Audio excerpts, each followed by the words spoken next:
Good morning students. आज हम अध्याय 5 के जो अपना थर्ड पॉइंट है समास, उसके बारे में अध्ययन करेंगे। वैसे ये आपके लिए बिल्कुल नया टॉपिक है, इसीलिए आपकी बुक में बहुत शॉर्ट में दिया हुआ है, इसीलिए मैं आपको दूसरे व्याकरण की पुस्तक में से इसको समझा रही हूँ। आप इसे अच्छे से समझना ताकि आपको आगे तक ये काम आएगा।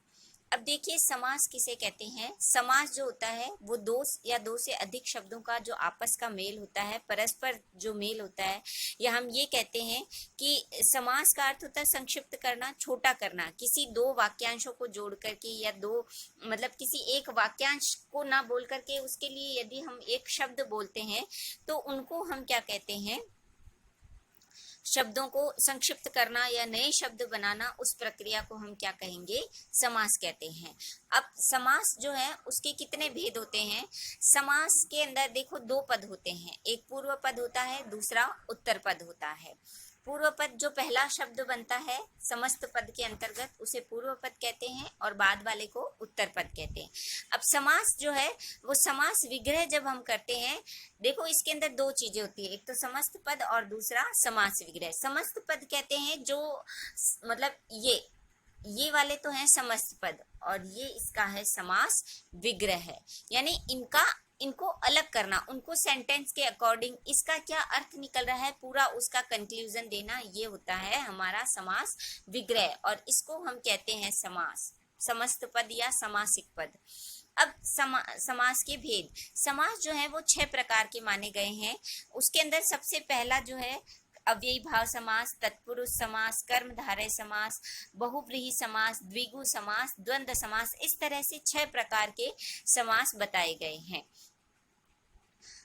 अब सबसे पहले यहाँ पर हम तत्पुरुष समास का अध्ययन करेंगे। तत्पुरुष समास जो है ये विभक्ति के आधार पर, यानी कर्म की करण ये कारक की जो विभक्तियां होती है उनके आधार पर इनके समस्त पद बनते हैं और इनका समास विग्रह होता है।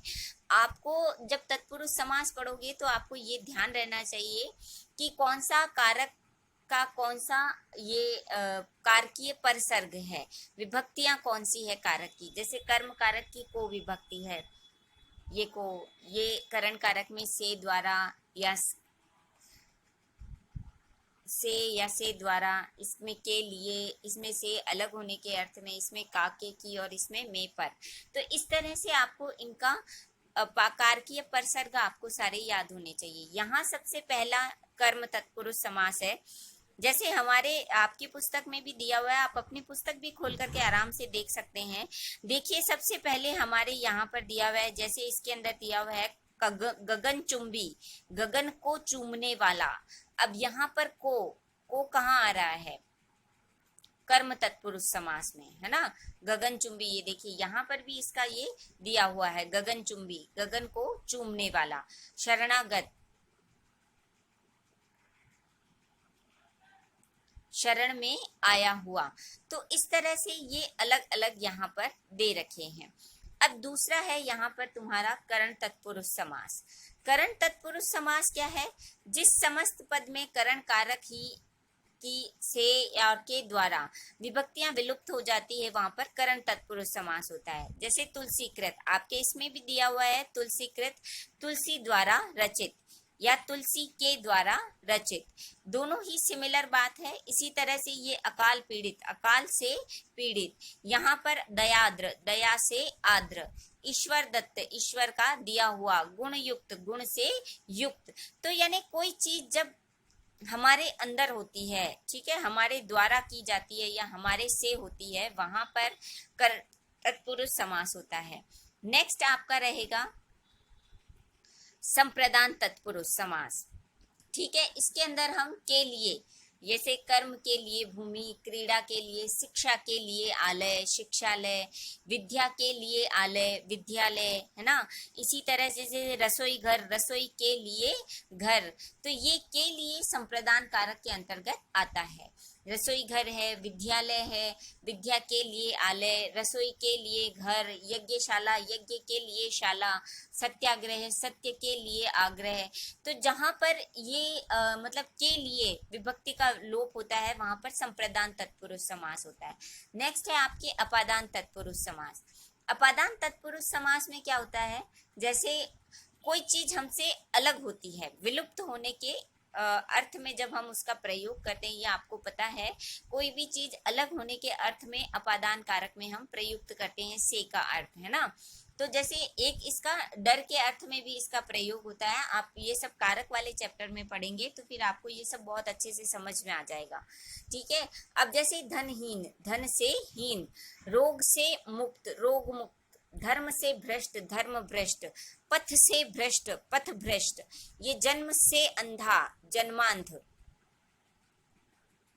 कष्ट मुक्त, कष्ट से मुक्त, यानी कोई चीज जैसे पथ भ्रष्ट आपकी बुक में दिया हुआ है, तो कोई चीज किसी चीज से अलग होने के अर्थ में जहां प्रयुक्त होती है, इसके अंदर ये ध्यान रखिए से विभक्ति का लोप होता है। नेक्स्ट है संबंध तत्पुरुष समास, जैसे किसी का किसी से संबंध बताना रहता है तब हम इस तत्पुरुष समास को बताते हैं।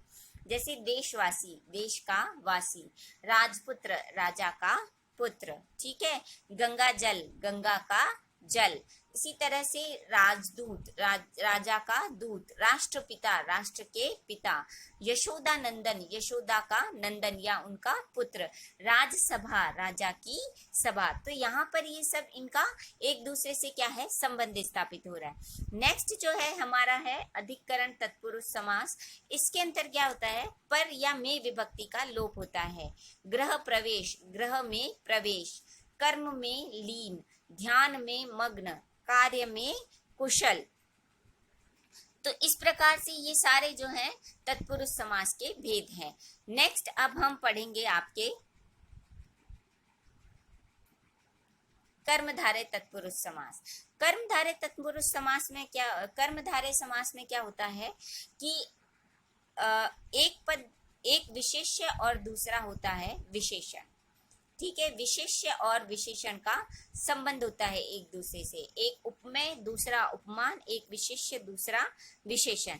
यहाँ आपके बुक में जैसे 4 ये दे रखे हैं अर्थ, इसके अलावा भी मैं आपको आपकी पुस्तक में जैसे 4 दे रखे हैं, चंद्रमुख, नील कमल, चरण कमल, महादेव। तो इसके अलावा भी यहाँ पर बहुत सारे उदाहरण दे रखे हैं जिनके माध्यम से हम इसको अच्छे से समझ सकेंगे। ये देखिए सबसे पहला उदाहरण यहाँ पर है भल मानस, भला है जो मनुष्य, परमानंद, परम है जो आनंद, नील गाय, नीली है जो गाय, यहाँ पर गाय की ये विशेषता है, आनंद की ये विशेषता है, मनुष्य की भला होना विशेषता है, आनंद की बहुत मतलब परम आनंद है उसकी ये विशेषता है। तो एक विशेष्य है और दूसरा विशेषण है, उपमेय और उपमान और विशेष्य विशेषण यहाँ इसकी मूल बात होती है। पीतांबर, पीला है जो अंबर, मुख चंद्र, मुख रूपी चंद्र। अब यहाँ चंद्रमा को, मुख को किसकी संज्ञा दी गई है, चंद्रमा की संज्ञा दी गई है। तो ये एक तो हो गया उपमेय और दूसरा हो गया उपमान, ठीक है। देह लता, लता के समान देह, तो एक देह को किसकी तुलना की गई है, लता के समान बताया गया है, ठीक है।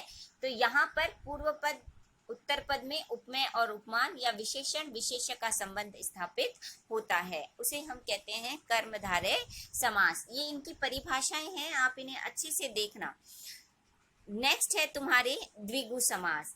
द्विगु समास जो है इसमें विशेषण का संबंध तो होता है किंतु इसमें उत्तर पद प्रधान होता है और पूर्व पद जो है वो संख्यावाची होता है, यानी ये संख्यावाचक विशेषण होता है। एक विशेष्य दूसरा विशेषण है, ठीक है, लेकिन यहाँ पर पूर्व पद जो है वो संख्यावाची रहेगा। जैसे सबसे पहले है यहाँ पर आपके जैसे चौमासा, नवरत्न, त्रिलोक, शताब्दी, ये 4 दिए हुए हैं। इसी तरह से इसमें बहुत सारे मतलब उदाहरण दे रखे हैं, आप इन्हें देखना अच्छे से। जैसे दशानन, 10 मुखों का समूह, लेकिन यहाँ पर ये बहुव्रीहि समास में भी होता है, क्योंकि दशानन शब्द जो है हम किसके लिए प्रयुक्त करते हैं, दशानन हम कहते हैं रावण को। किसके लिए कहते हैं, रावण को। तो यहाँ पर दशानन का तीसरा अर्थ भी निकलता है, इसीलिए कई बार हम इसको बहुव्रीहि समास में भी काउंट करते हैं। उसी तरह सप्ताह, 7 दिनों का समूह, नवग्रह, 9 ग्रहों का समूह, सतसई, 700 दोहों का समूह, शताब्दी, चौमासा, दोपहर, 2 प्रहरों का समूह, समाहार या समूह एक ही बात है, आप कुछ भी बोलो इसमें कोई प्रॉब्लम नहीं। लेकिन ये दशानन शब्द जो है वैसे ये 10 मुखों का समूह होता है, परंतु दशानन क्योंकि पर्टिकुलरली सिर्फ और सिर्फ रावण के लिए ही प्रयुक्त होता है, इसीलिए हम इसको बहुव्रीहि समास में भी काउंट कर सकते हैं। ध्यान रखना, कई समास ऐसे भी हैं जो कर्मधारय समास में भी आते हैं, लेकिन बहुव्रीहि समास में भी हम उनको काउंट कर सकते हैं। ठीक है, नेक्स्ट आपका है द्वंद्व समास। इसके अंदर और अथवा या का लोप होता है। ठीक है, ये द्वंद्व समास जो है इसमें और अथवा या का लोप होता है, तो वहां पर द्वंद्व समास होता है। जैसे राधा कृष्ण, माता पिता, लाभ हानि, सुख दुख, ऊंच नीच, सर्दी गर्मी, यहाँ वहाँ, खट्टा मीठा, हार जीत, ये सब क्या है, द्विगु समास के उदाहरण हैं। नेक्स्ट सबसे लास्ट है जो है वो बहुव्रीहि समास है। इसके अंदर दोनों ही पद प्रधान नहीं होते हैं और कोई समस्त पद यानी पूरा पद जो है वो कोई विशेष अर्थ ही प्रदान करता है, वहां पर बहुव्रीहि समास होता है। अब इसके अंदर देखिए, पंचानन, 5 हैं आनंद जिसके अर्थात शिव। चतुर्भुज, 4 हैं भुजाएं जिसकी अर्थात विष्णु। श्वेतांबरी, श्वेत अंबर वाली अर्थात सरस्वती। ये देखिए पीतांबर, पीला है अंबर जिसका, वो श्री कृष्ण। ये पीतांबर शब्द कर्मधारय समास में भी है, लेकिन हम इसको अगर किसी और तीसरे अर्थ के रूप में प्रयुक्त करते हैं तो ये बहुव्रीहि समास में भी आता है। नेक्स्ट जो है आपका ये दशानन, ये देखिए यहाँ पर दश है आनंद जिसके अर्थात रावण, तो ये उसमें भी कौन सी समास में आ रहा है, ये द्विगु समास में भी आ रहा है और बहुव्रीहि समास में भी आ रहा है। तो आप ये ध्यान रखिएगा कि कहाँ पर कौन सा समास आ रहा है। सबसे लास्ट अब हमारा बचता है अव्ययी भाव समास। इसके अंदर पूर्व पद प्रधान होता है और समस्त पद जो है वो अव्यय हो जाता है। अव्यय जिसमें किसी प्रकार का कोई परिवर्तन नहीं हो सकता। ऐसे शब्द जिनमें किसी प्रकार का कोई परिवर्तन नहीं होता है उन्हें हम कहते हैं अव्यय। ठीक है, अब अव्यय शब्द जैसे प्रतिदिन, प्रत्येक दिन, हाथों हाथ, हाथ ही हाथ में, आजन्म, जन्म भर, आजीवन, जीवन भर, आजन्म, जन्म भर। ठीक है, और इसी तरह से प्रतिदिन है, बेकसूर है, बेशक है ना, अनजाना, निसंदेह, यथा संभव, यथा शक्ति, प्रतिक्षण, यथा विधि, ये सब जो हैं वो क्या हैं, आपके अव्ययी भाव के उदाहरण हैं। इनके अंदर जो मतलब अव्ययी भाव समास जो है उसका संपूर्ण पद जो होता है, ये जो समस्त पद होता है इस अव्यय पद बन जाता है, यानी इनमें किसी प्रकार का कोई परिवर्तन नहीं किया जा सकता। इसमें प्रथम पद प्रधान होता है और इसके साथ ही साथ समस्त पद जब बनता है उसका विग्रह होने के बाद मतलब विग्रह से जब हम समस्त पद बनाते हैं तो वो समस्त पद जो है वो अव्यय शब्द बन जाता है, इसीलिए इस समास का नाम अव्ययी भाव समास है। अब आप ये अच्छे से समझना, देखना और इसको पढ़ना, अपने बुक में से भी आप उदाहरण देखना और साथ ही साथ इस बुक में जो उदाहरण दिए गए हैं, जो आपके पास वो क्या कहते हैं तुम्हारे परिभाषाएं हैं, इसके उदाहरण, उन सबको अच्छे से समझना, देखना और साथ ही साथ ये वाला जो चैप्टर, ये वाली जो चीज़ है अध्यापन निर्देशार्थ, इसको भी आप अच्छे से पढ़ना। ठीक है, थैंक यू।